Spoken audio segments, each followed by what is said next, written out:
एका गावाच्या बाहेर एक झोपडी होती. तिच्यात एक बकरी होती. तिच्या 7 पिल्लांसोबत राहत होती. बकरीला तिच्या पिल्लांवर खूप प्रेम होतं, पण बकरीला माहीत होतं की जंगलात लांडगा असतो आणि त्याचा डोळा तिच्या पिल्लांवर आहे. त्याच्यामुळे ती रोज त्यांना कायम सावध करायची. एका दिवशी ती बकरी फळं आणि गवत आणायला बाहेर जात होती.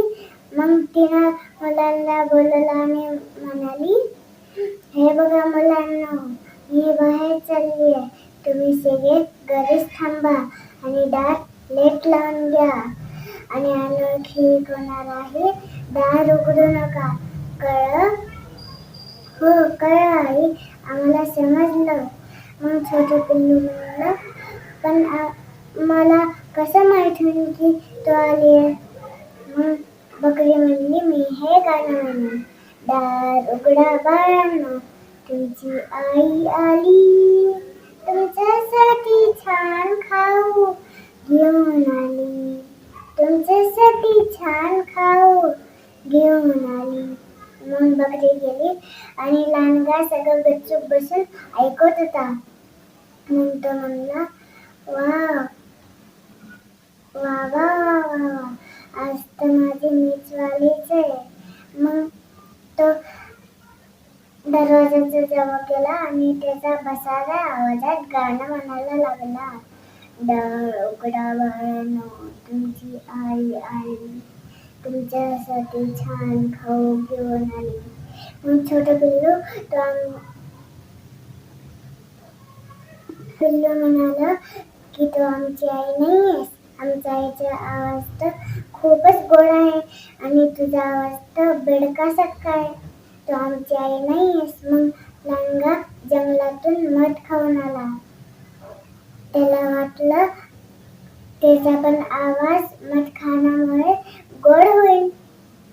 मग पुन्हा ते दरवाजाच्या जवळ गेला आणि गाणं म्हणायला लागला.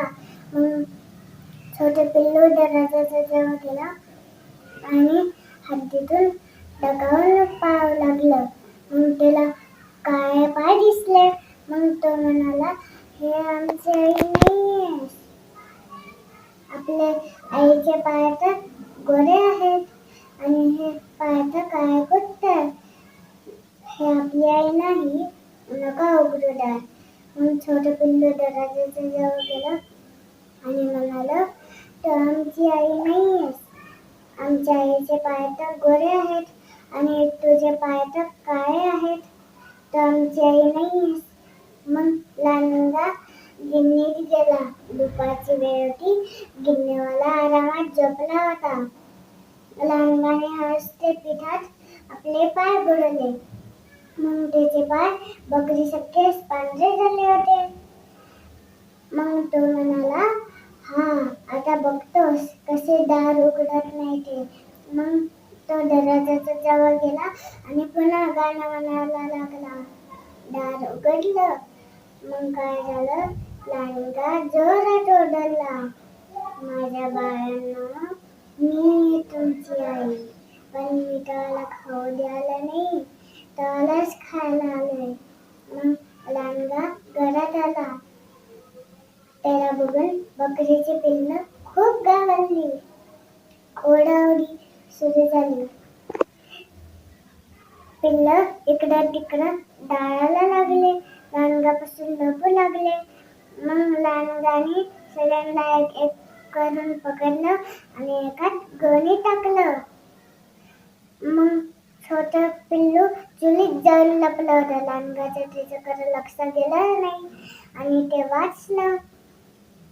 थोड्या वेळाने आईच्या तिच्या घरी आलं तर तिनं बघलं की घराचं दार उघडे आणि आपलं सगळं सामान तर हस्तनुस्त पडलेलं आहे. घाबरून ते तिच्या पिल्लांना हात मारू लागले. बाळांनो, बाळांनो, माझ्या लाडक्या बाळांनो, कुठे आहात तुम्ही? हे गा मी तुमच्यासाठी काय आणले. मग छोटं पिल्लू जे होतं ना ते बाहेर आलं आणि रडू लागलं आणि सगळी गोष्ट बकरीला सांगितली. ते ऐकून बकरी रागाने लाल झाली. याची इतकी हिंमत, आता बघतेस त्याच्याकडे, चल माझ्या बरोबर. पिल्लांना एका दुष्ट लाडक्याला सोडून आणूया. मग ते बकरीला लांडगा सापडला. ते बघून बकरीचा जीव भांड्यात पडला.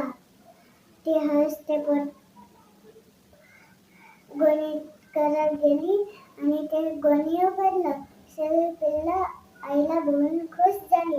तेवढ्यात सगळ्यात लहान पिल्लाने एक मोठा दगड आणला आणि ते गोणीत टाकला.